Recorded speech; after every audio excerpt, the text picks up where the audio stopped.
Tidak sedikit orang yang suka memelihara kekhawatiran di dalam dirinya. Mengapa demikian? Apakah semua kekhawatiran bersifat negatif? Dengan mengenali perbedaan antara kekhawatiran yang wajar dan yang tidak wajar, serta dengan memperhatikan apa yang Tuhan Yesus ajarkan tentang hal tersebut, maka kita akan dapat mengatasi kekhawatiran. Sehingga dengan demikian, hidup kita menjadi bugar dan kita mengalami masa depan indah yang Tuhan rencanakan. Penyerahan diri dan mengandalkan Tuhan akan menghapus kekhawatiran dan menjadikan masa depan kehidupan kita indah dan penuh dengan pengharapan. Bapak Ibu Saudara sekalian, selamat berjumpa kembali di ibadah Gereja Kristen Perjanjian Baru Fajar Pengharapan. Pertemuan doa Oasis telah menyegarkan rohani dan memulihkan kehidupan banyak orang. Bagaimana dengan Anda? Ikuti pertemuan doa Oasis setiap hari Rabu pukul 10 pagi secara onsite di Jalan Pasir Koja 58. Dan juga pertemuan doa kontemplatif setiap hari Kamis melalui kanal YouTube Doa Fajar Pengharapan yang dapat Anda ikuti di sepanjang hari.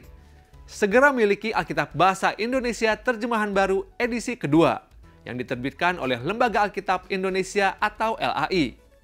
Alkitab edisi kedua ini lebih akurat dan lebih mudah dipahami sehingga akan membantu Anda untuk lebih mengenal Allah dan mengerti akan kehendaknya. Anda dapat memilikinya dengan memesan melalui nomor WhatsApp 0811 588 580. Persediaan terbatas.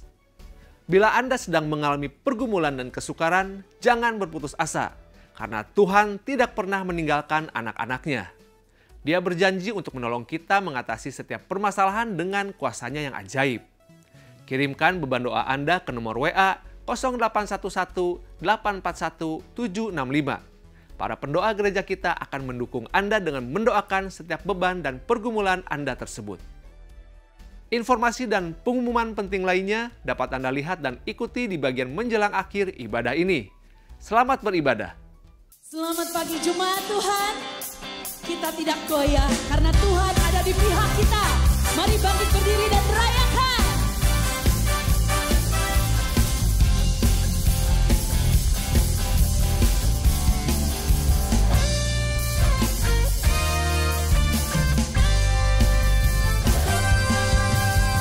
Tuhan, kau gunung batuku, kota bentengku, perisai hidupku. Tuhan, ku tak akan takut, ku tak akan gentar, Engkau di pihakku. Dalam kekelaman, Kau ada di sampingku. Dalam kesesakan, Kau memberi kelegaan. Bersamamu Tuhan, ku hadapi semua. Ku tetapkan langkahku, sebab Engkau penolongku. Walau badai datang, imanku tak goyah. Ku percaya selalu Kau Tuhan kekuatanku. Bertepuk tangan bersama.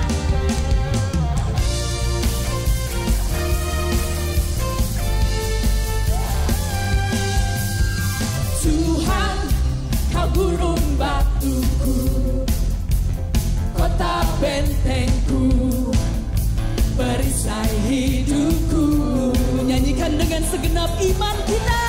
Tuhan, ku tak akan takut, tak akan gentar, Engkau di pihakku. Dalam kekelaman ku tahu, dalam kesesakan Kau memberi kelegaan. Bersamamu Tuhan, ku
bersamamu Tuhan, ku hadapi semua.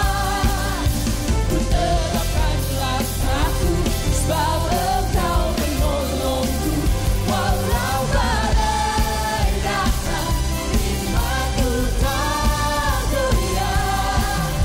Ku percaya selalu. Sekali lagi bersamamu, bersamamu Tuhan, ku hadapi semua.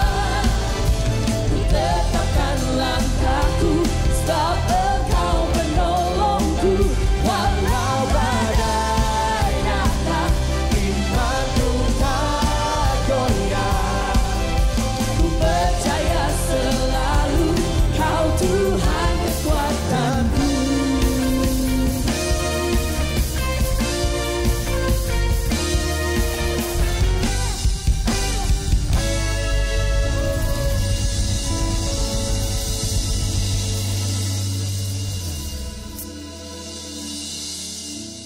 Tiada seperti Kau yang telah menjamah segenap hatiku, dan tak seorang pun di dalam hidup ini seperti Kau Tuhan. Katakan segenap hati, tiada seperti Kau Yesus, tiada seperti Kau yang telah menjamah segenap hatiku. Tak seorang pun, tak seorang pun di dalam hidup ini seperti Kau Tuhan. Katakan kasih-Mu mengalir Tuhan. Seperti sungai mengalir, Kuasa-Mu menyembuhkan hati kami, menyembuhkan keluarga kami Tuhan. mataku Engkau hapuskan. Tiada seperti Kau Yesus. Oh, kasih-Mu Seperti sungai mengalir. Ya Tuhan, dan kuasa-Mu menyembuhkan air mataku.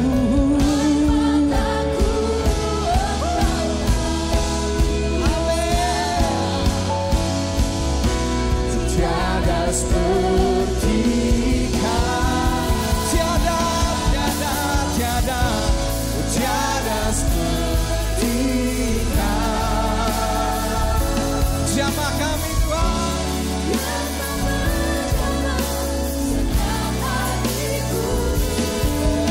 tak seorang pun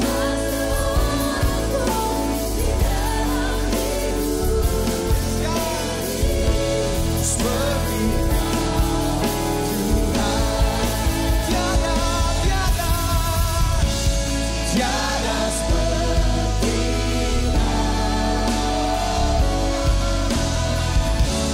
yang telah menjamah segenap hatiku.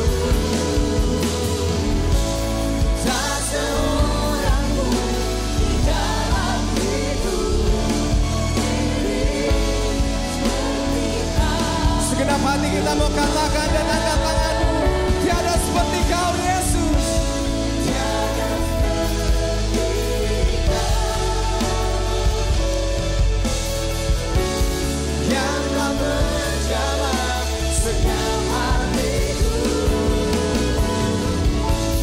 Tak seorang pun di dalam hidup ini seperti Kau Tuhan. Berikan tepuk tangan yang meriah untuk kita, untuk Tuhan kita yang mengubahkan kehidupan kita. Terima kasih Yesus, terima kasih Tuhan.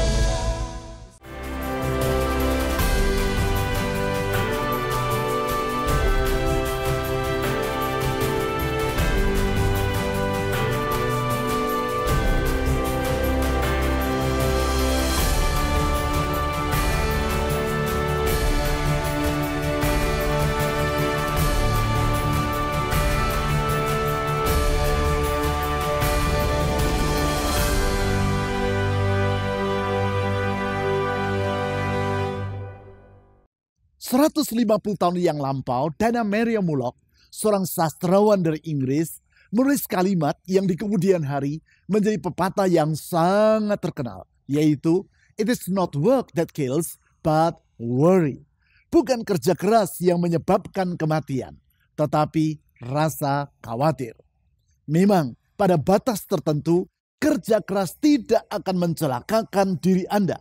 Namun rasa khawatir yang berkelebihan akan berdampak buruk terhadap kesehatan Anda. Saya sebut rasa khawatir yang berkelebihan.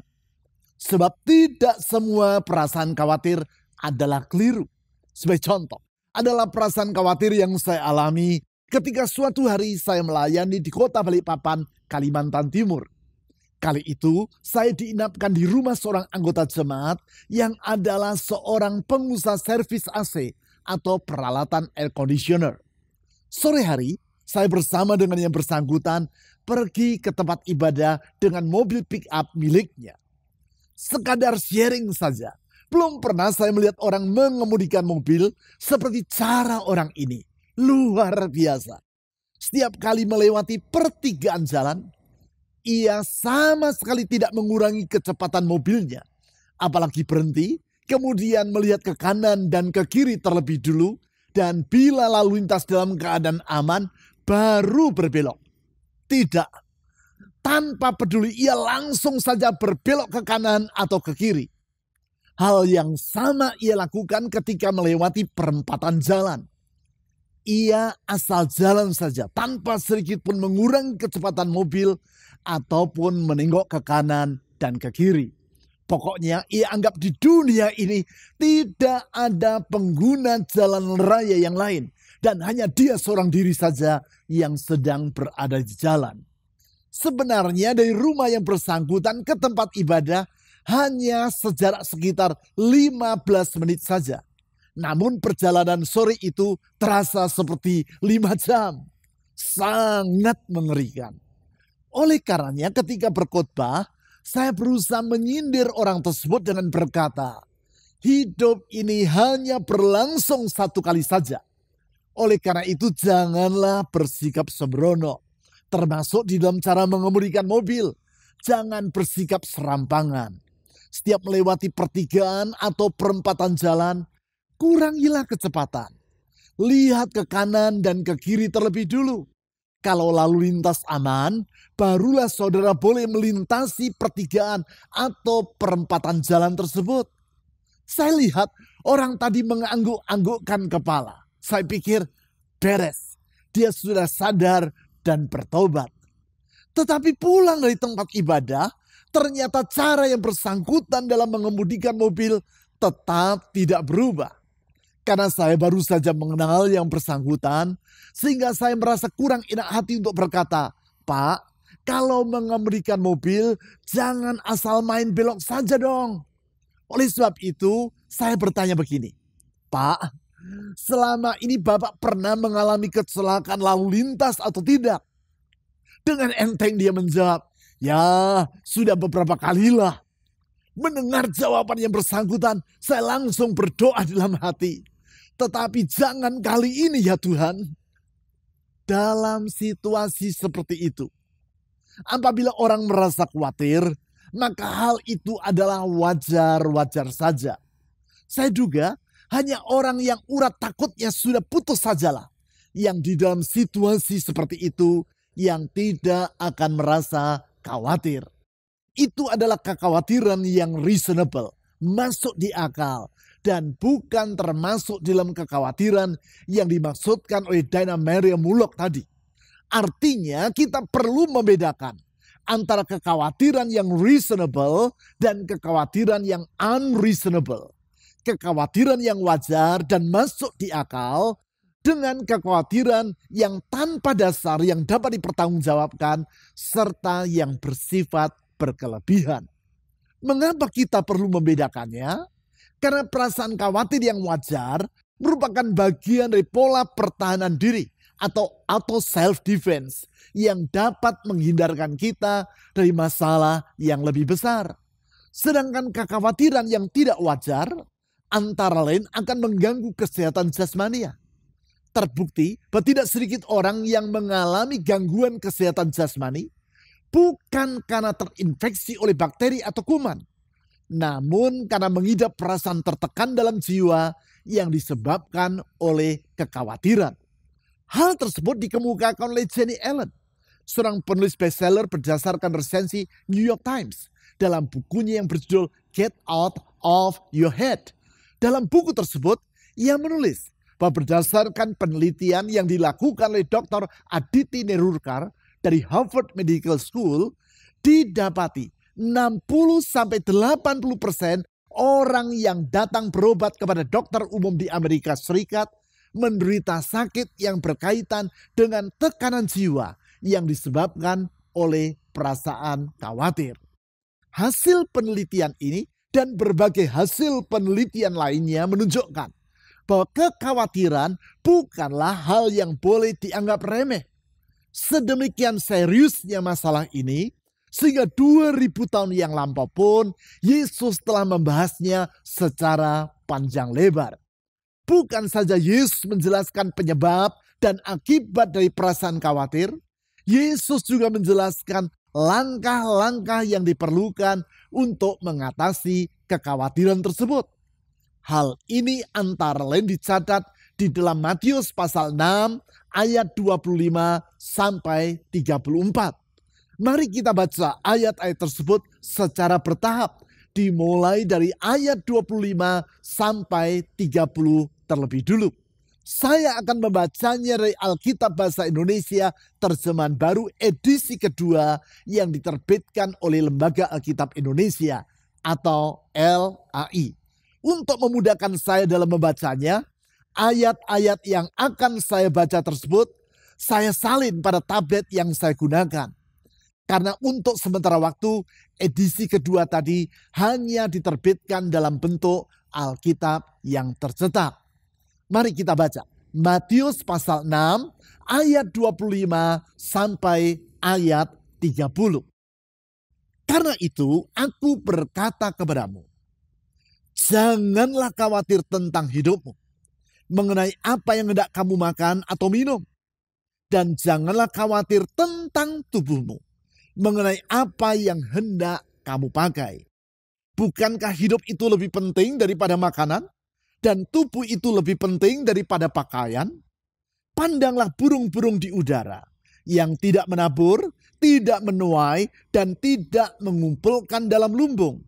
Namun Bapamu yang di surga memberi mereka makan. Bukankah kamu jauh lebih berharga daripada burung-burung itu? Siapakah di antara kamu yang karena kekhawatirannya dapat menambah sehasta saja pada jalan hidupnya? Mari kita baca kalimat pertama dari ayat 28 berikut secara serempak dan dengan suara yang nyaring. 1, 2, 3. Mengapa kamu khawatir mengenai pakaian? Mari kita baca sekali lagi kalimat tersebut. Mengapa kamu khawatir mengenai pakaian? Sekarang kita lanjutkan. Perhatikanlah bunga bakung di ladang. Bagaimana mereka tumbuh. Mereka tidak bekerja keras dan tidak memintal. Namun aku berkata kepadamu, Salomo dalam segala kemegahannya pun tidak berpakaian seindah salah satu dari bunga itu. Jadi, jika rumput di ladang yang hari ini ada dan besok dibuang ke dalam api, demikian didandani Allah, tidakkah ia akan terlebih lagi mendandani kamu, hai orang yang kurang percaya. Di ayat 28, yaitu seperti yang telah kita baca secara bersama-sama tadi, di tengah-tengah pengajaran yang ia berikan, Yesus mengajukan pertanyaan, yaitu, mengapa kamu khawatir mengenai pakaian? And why are you worried about clothing? Pertanyaan ini tentu merupakan pertanyaan yang bersifat retorika. Artinya, Yesus bertanya bukan karena ia tidak mengetahui jawabannya, sehingga ia memerlukan informasi dari para muridnya. Bukan. Yesus adalah pribadi yang maha tahu. Sehingga tanpa memerlukan jawaban dari siapapun juga, ia mengetahui tentang segala sesuatu. Dengan menggunakan pertanyaan yang bersifat retorika, yang artinya adalah pertanyaan untuk mengantar orang agar merenungkan jawaban dari pertanyaan tersebut, Yesus mengemukakan 3 langkah yang penting untuk mengatasi perasaan khawatir. Perasaan khawatir yang dapat diidap oleh siapa saja, termasuk oleh para muridnya. Itu sebabnya Yesus perlu mengajar mereka tentang langkah-langkah untuk mengatasi kekhawatiran tersebut. Langkah-langkah itu adalah yang pertama, yaitu menimbang kekhawatiran dengan pikiran yang jernih. Saya ulangi, langkah-langkah untuk mengatasi perasaan khawatir yang Yesus jelaskan adalah yang pertama, yaitu menimbang kekhawatiran dengan pikiran yang jernih. Di dalam hal ini seperti yang telah saya kemukakan tadi, kita perlu menimbang dan membedakan antara 2 macam kekhawatiran. Kekhawatiran yang pertama adalah kekhawatiran yang wajar.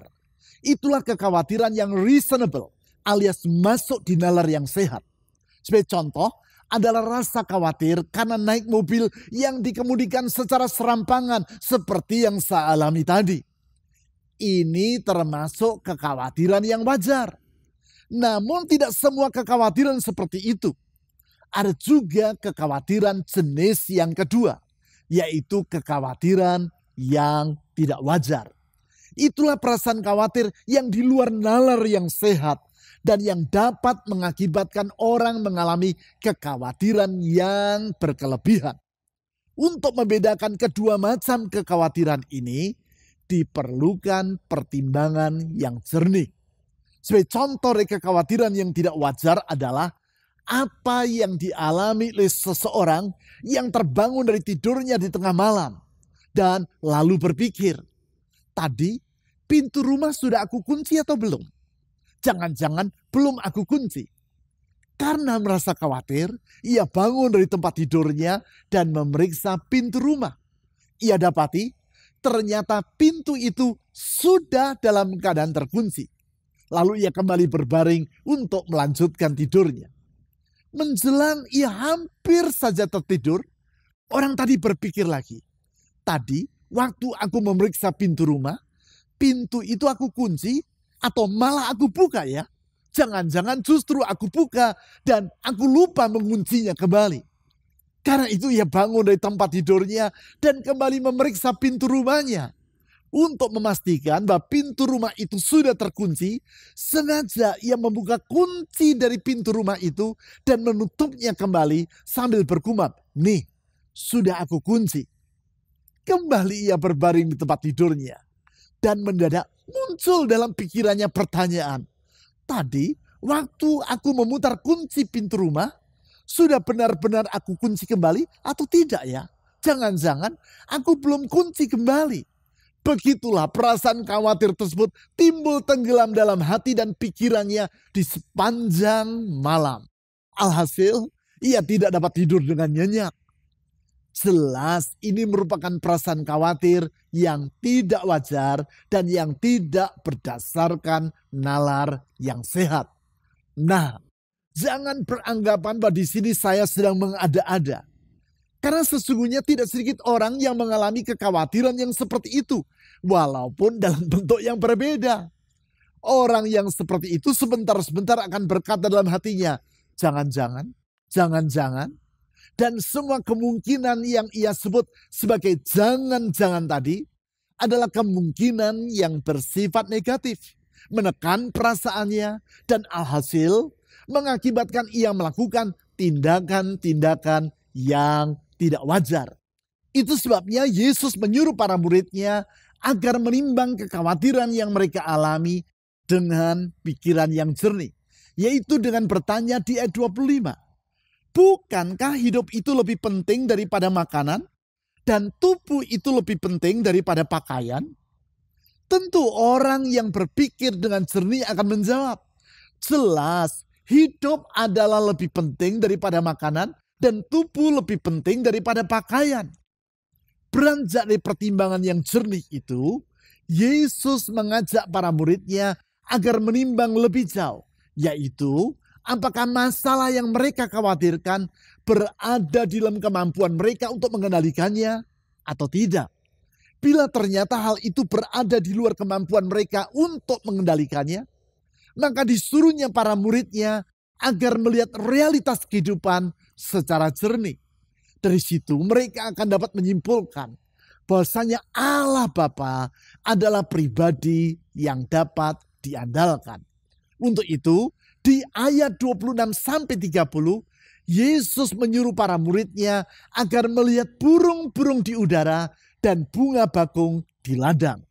Burung-burung tersebut tidak berdaya untuk menabur, menuai, dan menyimpan hasil panen dalam lumbung.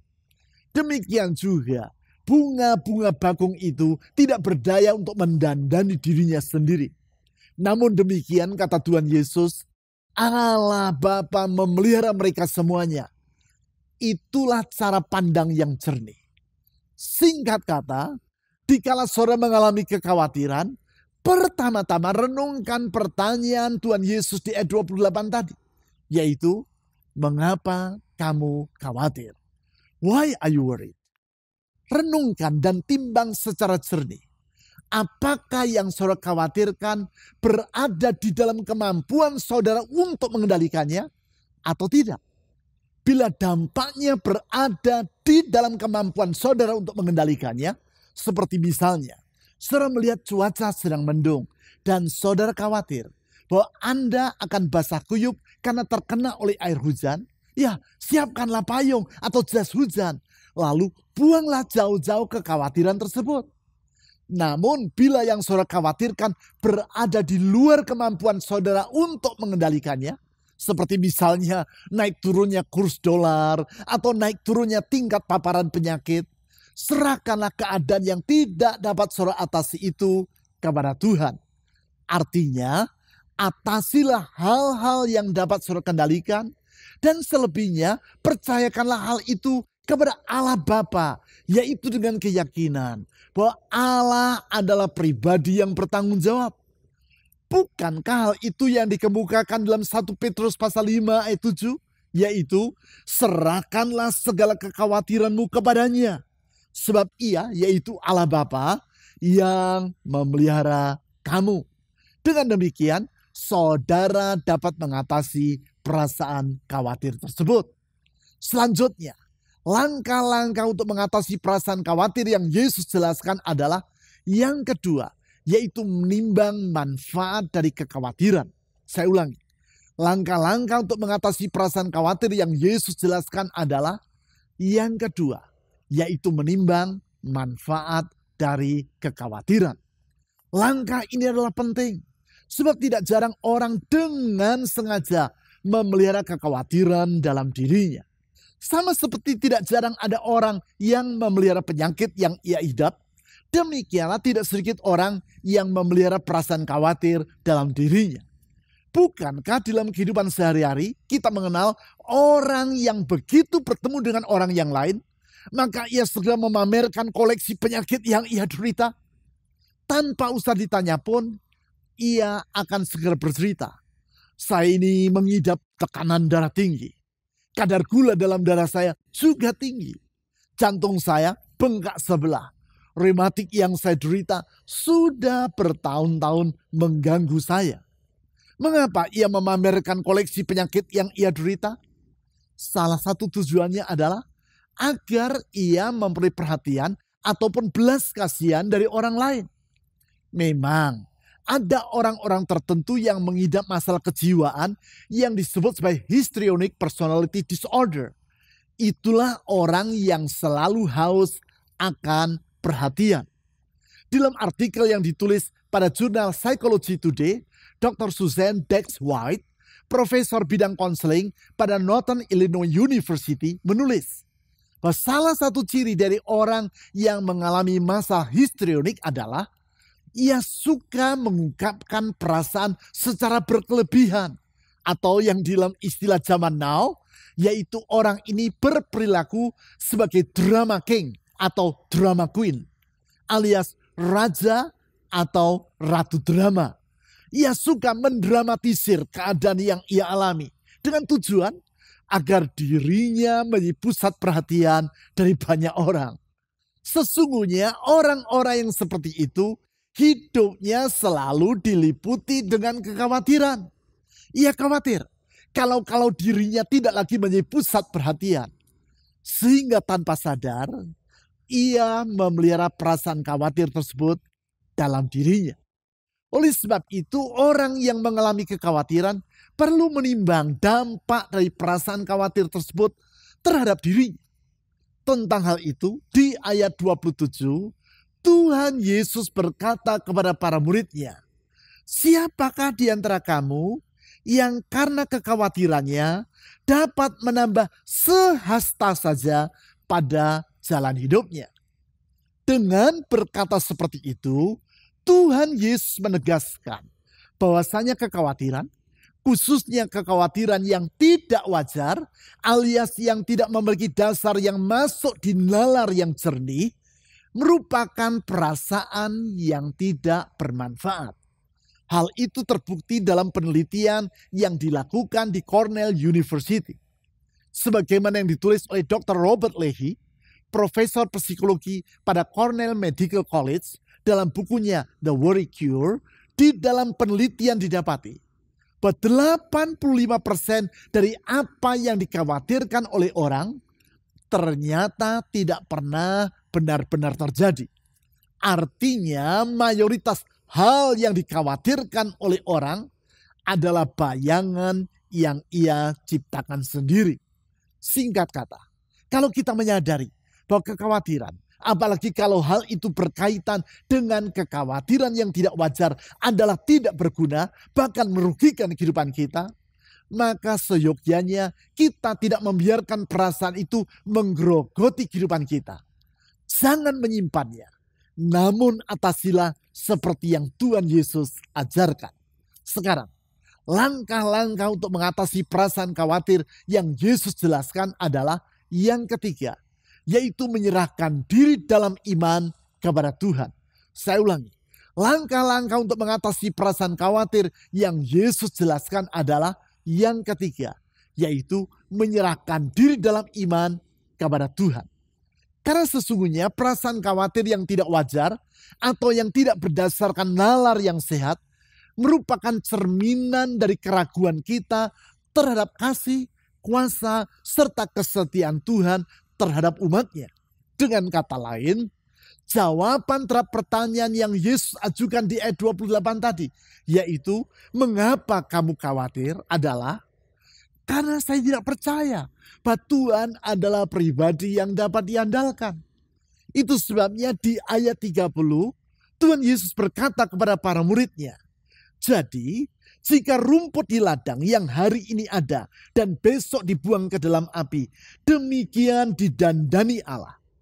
Tidakkah Ia akan terlebih lagi mendandani kamu, hai orang yang kurang percaya?" Di sini Tuhan Yesus menyebut para murid-Nya yang hidup dalam kekhawatiran sebagai orang yang kurang percaya. Berarti bila para murid-Nya percaya bahwa Allah Bapa adalah pribadi yang bertanggung jawab, maka mereka tidak akan merasa khawatir akan hidup mereka.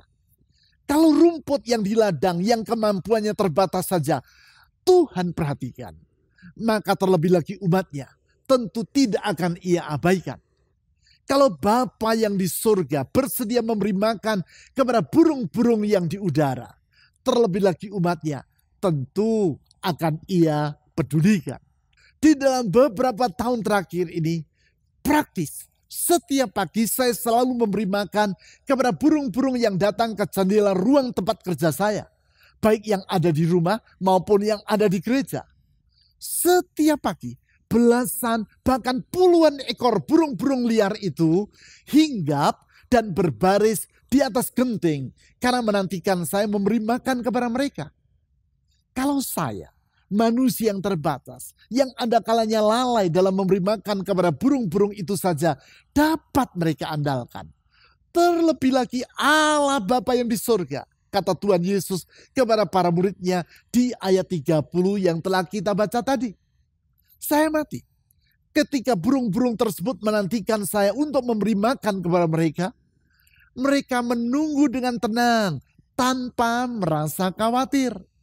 Tidak satu kali pun saya melihat burung-burung itu duduk terpekur dan merenung karena merasa khawatir kalau saya lupa memberi makan kepada mereka. Tidak sekalipun. Sambil menunggu mereka berceloteh dengan riang tanpa diliputi oleh perasaan khawatir. Sikap seperti itulah yang seharusnya ada pada diri kita seperti yang dikemukakan oleh Tuhan Yesus di dalam Matius pasal 6 ayat 31 sampai 34. Mari kita baca ayat-ayat tersebut. Karena itu janganlah khawatir dan berkata, apakah yang akan kami makan? Apakah yang akan kami minum? Apakah yang akan kami pakai? Semua itu dicari bangsa-bangsa yang tidak mengenal Allah. Padahal Bapamu yang di surga tahu bahwa kamu memerlukan semuanya itu. Tetapi carilah dahulu kerajaan Allah dan kebenarannya, dan semuanya itu akan ditambahkan kepadamu. Karena itu, janganlah khawatir tentang hari esok. Karena hari esok mempunyai kekhawatirannya sendiri. Kesusahan sehari cukuplah untuk sehari. Perhatikan di ayat 32. Tuhan Yesus berkata, Bapamu yang di surga tahu bahwa kamu memerlukan semuanya itu. Di dalam hal ini Allah bukan hanya sekadar tahu akan keperluan kita, tetapi seperti yang ia lakukan terhadap burung-burung di udara maupun bunga bakung di ladang. Ia bersedia memenuhi keperluan dari umatnya. Karena itu sebaliknya dari membiarkan kekhawatiran menguasai diri kita, yang perlu kita lakukan adalah dengan iman kita berserah kepada Tuhan. Sikap berserah tersebut Yesus istilahkan di ayat 33 dalam kalimat, carilah dahulu kerajaan Allah dan kebenarannya. Artinya, apabila kita memprioritaskan kehendak Tuhan dan dengan berserah dalam iman kita mempercayakan hidup ini kepada Tuhan, maka kita akan mengalami apa yang Yesus janjikan di ayat 33, yaitu semuanya itu akan ditambahkan kepadamu. Artinya, kecukupan atas seluruh keperluan hidup merupakan bonus yang Tuhan berikan kepada orang yang berserah di dalam iman kepadanya. Kalau kita percaya akan janji Tuhan ini, maka kita akan terbebas dari kekhawatiran. Khususnya kekhawatiran yang tidak wajar, alias kekhawatiran yang tidak berdasarkan nalar yang sehat. Kembali kepada pertanyaan yang Yesus ajukan dan yang dicatat di ayat 28, yaitu mengapa kamu khawatir? Why are you worried? Kita telah melihat bahwa terdapat dua macam kekhawatiran. Yang pertama, yaitu kekhawatiran yang wajar. Kekhawatiran ini merupakan bagian dari perlindungan diri atau auto self-defense dalam diri kita. Bila orang tidak memiliki kekhawatiran yang wajar, justru ia akan membahayakan dirinya.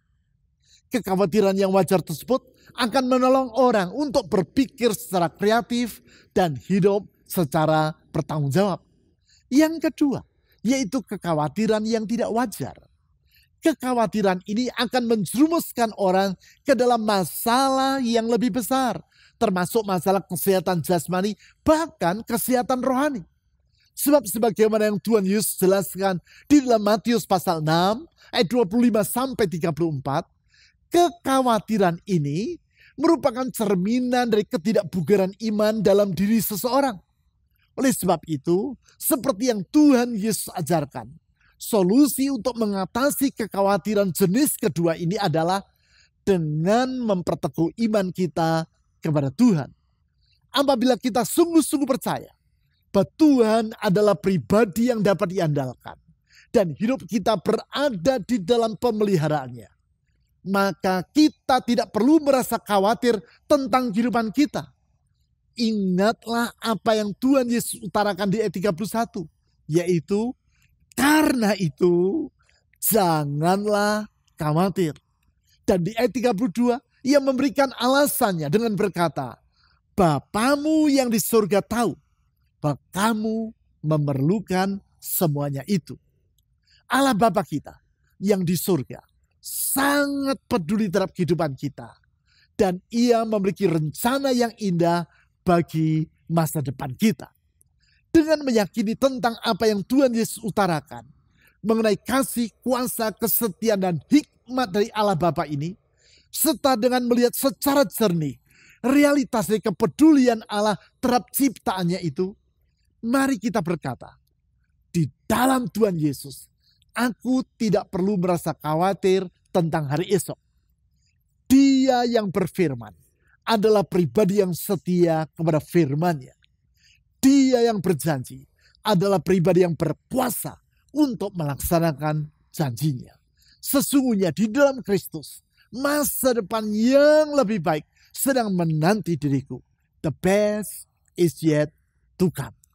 Mari kita berdoa.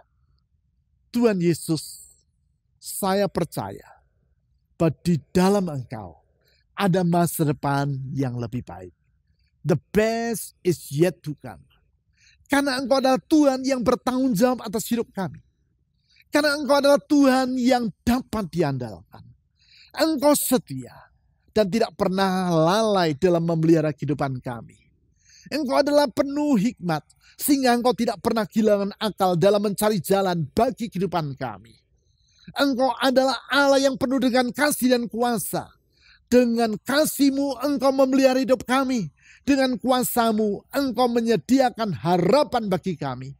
Oleh sebab itu ya Tuhan Yesus, dengan percaya kepada kasih, kuasa, kesetiaan, dan hikmat-Mu, kami menyerahkan semua kekhawatiran dalam hidup ini kepadamu. Kami percaya Engkau yang pegang hari esok kami. Engkau yang menyediakan masa depan yang indah bagi kami. Tidak ada rancangan-Mu yang gagal. Tidak ada rancangan-Mu yang gagal. Semua yang Kau rencanakan bagi hidup kami adalah indah dan baik adanya. Tuhan Yesus, saya berdoa. Ulurkan tangan kasih-Mu yang menghapus kekhawatiran itu. Bangkitkan iman dalam hidup anak-anak-Mu. Sehingga mereka dapat melihat keadaan secara jernih. Percaya bahwa di dalam Tuhan Yesus ada pengharapan. Di dalam Tuhan Yesus ada pengharapan. Di dalam Tuhan Yesus senantiasa ada pengharapan. Ulurkan tangan kuasa-Mu yang membuka jalan dan menyediakan mujizat itu. Membentangkan hari depan yang baru. Membentangkan masa depan yang baru seperti yang Kau rencanakan. Karena sesungguhnya Tuhan Yesus, di dalam Tuhan ada hari esok. Ada hari esok yang indah. The best is yet to come. Kepadamu dan di dalam nama-Mu ya Tuhan Yesus, kami telah berdoa. Amin. Sebab Kau besar, kekuatan-Mu ajaib, tiada seperti Engkau, oh tiada. Sebab Kau besar, kekuatan-Mu ajaib, tiada seperti Engkau.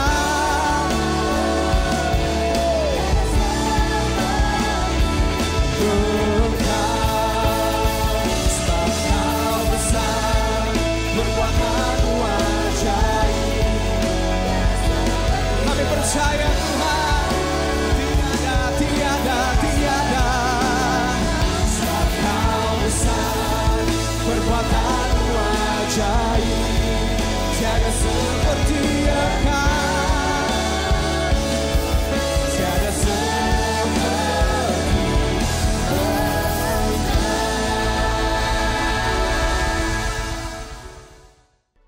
Berikut adalah beberapa informasi dan kegiatan gereja kita yang dapat Anda ikuti.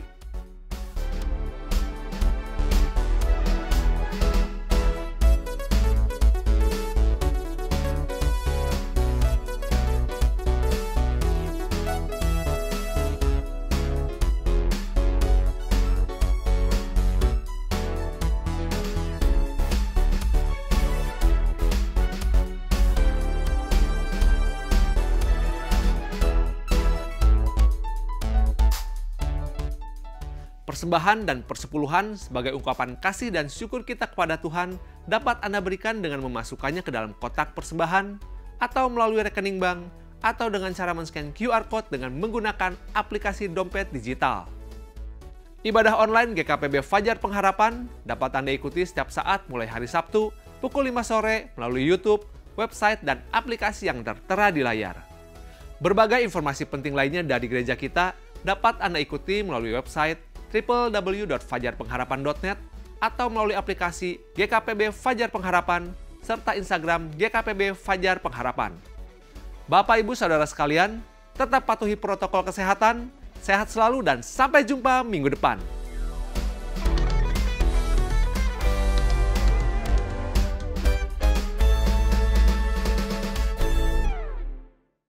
Bapak, Ibu, Saudara-saudari, mari kita akhiri ibadah ini di dalam doa. Tuhan Yesus, kami bersyukur firman-Mu adalah sumber hikmat dan pengharapan bagi kehidupan kami. Bawa kami untuk selalu berpegang teguh pada hikmat dan janji setia-Mu saja. Kami berdoa untuk kesehatan jemaat-Mu, jagai dan berkati agar kami tetap sehat, dan bagi yang sedang sakit, kami minta kesembuhan di dalam nama Tuhan Yesus.